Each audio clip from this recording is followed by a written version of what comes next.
आज हम बात करेंगे पासपोर्ट सर्विस के बारे में। हमारे बहुत सारे व्यक्ति हैं जो पासपोर्ट सर्विस नहीं यूज़ करते हैं। उन्हें ऐसा लगता है कि पासपोर्ट सर्विस आपके सीएससी पोर्टल पे है नहीं, या है तो उसमें बेनिफिट नहीं है।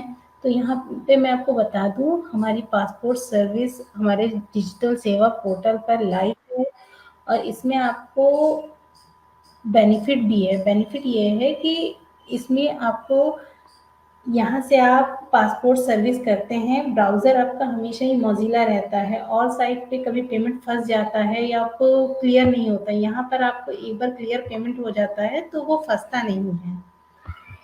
तो यहाँ पर किस तरीके से आपको पासपोर्ट बनाना है, मैं यहाँ पर इसके बारे में आपको बताऊँगी। लेकिन इसके पहले मैं आपको एक चीज़ और बता दूँ कि हमारे डिजिटल सेवा पोर्टल से पासपोर्ट बनाएँ, पासपोर्ट का आप ब्रांडिंग करें ताकि लोग समझें कि आपके यहाँ ये सर्विस भी होती है।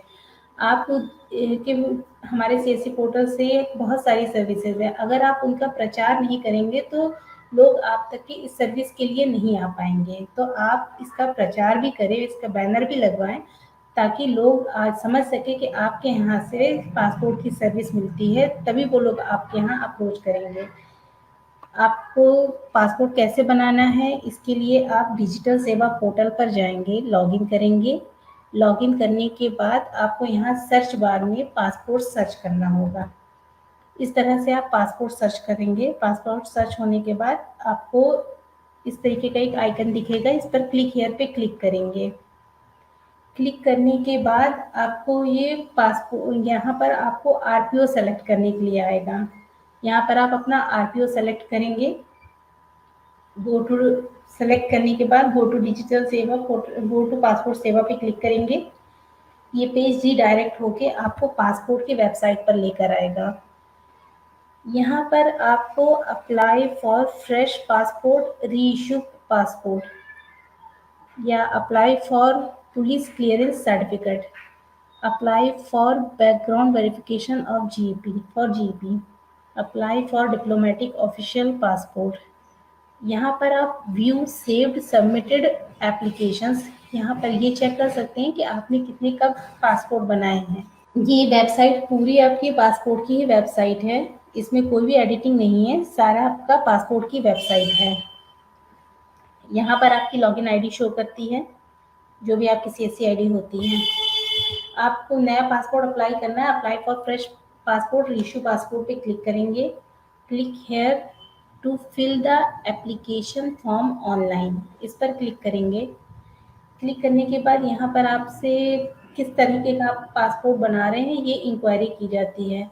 तो आप पासपोर्ट अप्लाई कर रहे हैं, फ्रेश पासपोर्ट कर रहे हैं या री इशू कर रहे हैं। तो अगर आप फ्रेश पासपोर्ट बना रहे हैं तो फ्रेश पासपोर्ट पे क्लिक करेंगे। टाइप ऑफ एप्लीकेशन, आप नॉर्मल पासपोर्ट बना रहे हैं या तत्काल पासपोर्ट बना रहे हैं। नॉर्मल बना रहे हैं तो आपको नॉर्मल पे क्लिक करना होगा, तत्काल मतलब आपको अर्जेंट में पासपोर्ट चाहिए होता है। टाइप ऑफ पासपोर्ट, बुकलेट में आपको कितने पेज का पासपोर्ट चाहिए, 36 पेजेस या 60 पेजेस। यहाँ पर हम 36 पेजेस को सेलेक्ट करते हैं। जितना यहाँ पे पेजेस होते हैं उसके अकॉर्डिंग अमाउंट भी होता है। तो यहाँ पर हम 36 पेजेस को सेलेक्ट कर रहे हैं। अमाउंट क्या होता है मैं भी आपको आगे बताती हूँ। नेक्स्ट पे क्लिक करेंगे। यहाँ पर आपको एप्लीकेंट की डिटेल फिल करने के लिए आएगी। ये डिटेल आप एप्लीकेंट का नाम, सरनेम, जेंडर और जो भी उसके डेट ऑफ बर्थ या और भी जो भी यहाँ पे इंस्ट्रक्शन होंगे वो फिल करना पड़ेगा। इस तरह से आपको एप्लीकेंट की सारी डिटेल फिल करना पड़ेगा। जब आप यहाँ पर एप्लीकेंट की सारी डिटेल फिल कर लेते हैं तब आप सबमिट कर देते हैं। पूरा आपको चेक करते जाना है कि कहीं पर कोई डिटेल गलत ना हो।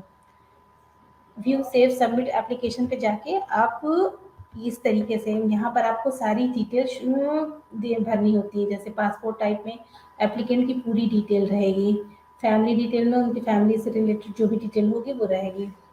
प्रेजेंट एड्रेस में जो उनका प्रेजेंट एड्रेस होगा, रेजिडेंशियल एड्रेस, वो फिल करेंगे। इमरजेंसी कॉन्टैक्ट नंबर में उनका नंबर देंगे।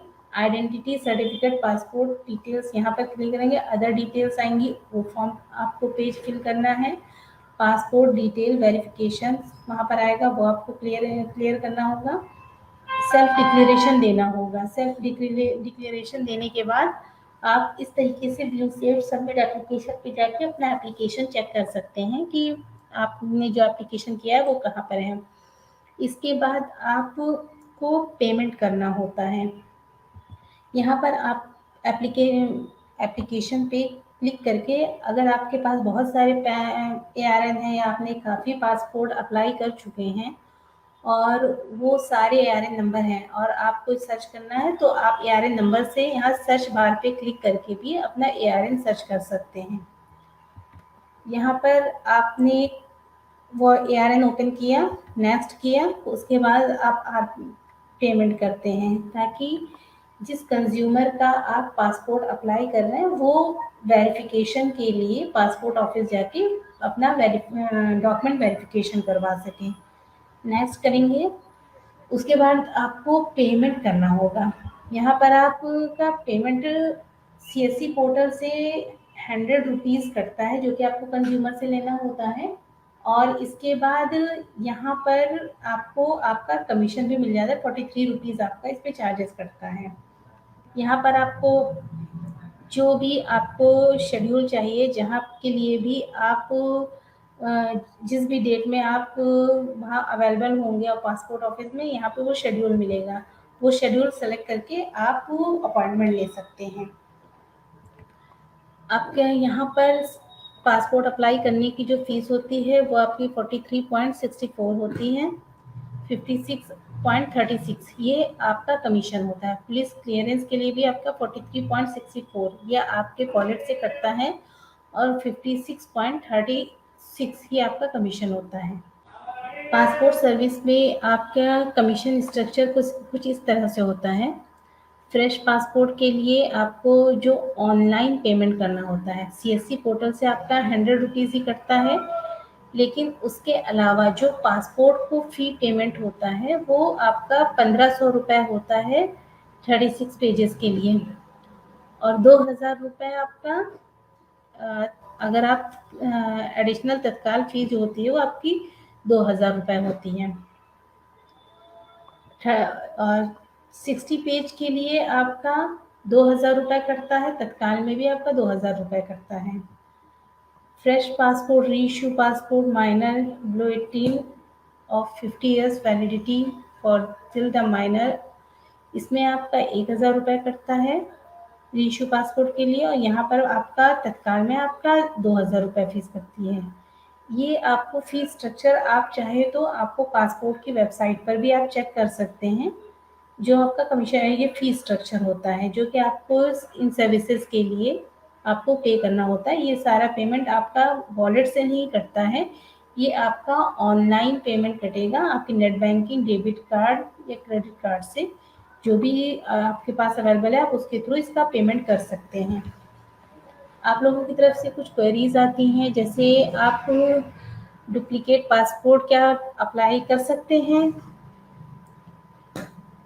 अगर आपका पासपोर्ट खो गया है, डैमेज हो गया है, तो आप री इशू पे जाके अपना डुप्लीकेट पासपोर्ट अप्लाई कर सकते हैं। क्या कंज्यूमर को ओरिजिनल डॉक्यूमेंट देने होते हैं? तो कंज्यूमर को ओरिजिनल डॉक्यूमेंट आपके पास नहीं देने होते हैं, लेकिन हाँ, जब वो वेरिफिकेशन के लिए पासपोर्ट ऑफिस जाते हैं तो उन्हें सेल्फ अटेस्टेड फोटोकॉपीज सारे ओरिजिनल डॉक्यूमेंट ले जाने होते हैं, और उनकी सेल्फ अटेस्टेड फोटोकॉपीज वहाँ पे ले जाके वेरीफाई करानी होती है। तो ये चीज़ आप कंज्यूमर को पहले ही बता दें, ताकि उनका वेरिफिकेशन इनकम्प्लीट ना रहे। How can I get refund my payment? अगर एक बार पेमेंट हो जाता है तो वो रिफंड नहीं होता है, तो आप पूरी तरीके से क्लियर होके ही फॉर्म को सबमिट करें। एक बार फॉर्म सबमिट होने के बाद उसमें एडिटिंग नहीं होती है, तो बहुत ही ध्यान से, बहुत ही समझ के तब आप फॉर्म को भरें, और ऐसा ना करें कि उसमें एडिटिंग, क्योंकि उसमें एडिटिंग नहीं हो सकती है, तो गलती ना करें। What is the fee structure for passport service through CSC? CSC से आपको कितना पेमेंट करना होता है, क्या फीस स्ट्रक्चर है पासपोर्ट सर्विस के लिए। तो हमारे सीएससी से आपको पासपोर्ट सर्विस के लिए 100 रुपीज़ कटता है, जो कि आपके वॉलेट से कटता है, जिसमें आपका 43.64 पैसा कटता है, बाकी आपका कमीशन होता है। और बाकी पेमेंट जो होता है वो आपका नेट बैंकिंग से कटता है। अगर कभी-कभी ऐसा होता है कि पेमेंट कट जाता है आपका और रीडायरेक्ट होके सेम पेज पर आ जाता है। तो ऐसा इसलिए होता है क्योंकि जैसे आप सीएससी पोर्टल से पेमेंट कर रहे हैं और पेमेंट कट गया आपका 100 रुपीज़ और रीडायरेक्ट होके पेज होम पेज पर आ गया, उसमें आपको नेट बैंकिंग के पेमेंट का ऑप्शन नहीं आ रहा होता है। ऐसा इसलिए होता है क्योंकि आप क्रोम ब्राउज़र यूज़ कर रहे होते हैं, या तो फिर आप मोज़िला भी यूज़ कर रहे हैं, तो वो आपका ब्राउजिंग हिस्ट्री उसकी क्लियर नहीं होती है, तब ये इस तरीके की दिक्कत आती है। तो हमेशा आप मोज़िला ब्राउज़र ही यूज़ करें और ब्राउजिंग हिस्ट्री को हमेशा क्लियर रखें, तो इस तरीके की दिक्कत नहीं आएगी कि पेमेंट होने के बाद आपको नेट बैंकिंग के पेमेंट का ऑप्शन ना आए। और आप ऑनलाइन अपॉइंटमेंट कितनी बार फिक्स कर सकते हैं। आपको पासपोर्ट सर्विस में ऑनलाइन अपॉइंटमेंट बुक करने की 3 चांस होते हैं। 1 साल में आप 3 बार ऑनलाइन अपॉइंटमेंट बुक कर सकते हैं। तो ये आप 3 बार इसको, जो भी आपका अपॉइंटमेंट है वो आप बुक कर सकते हैं।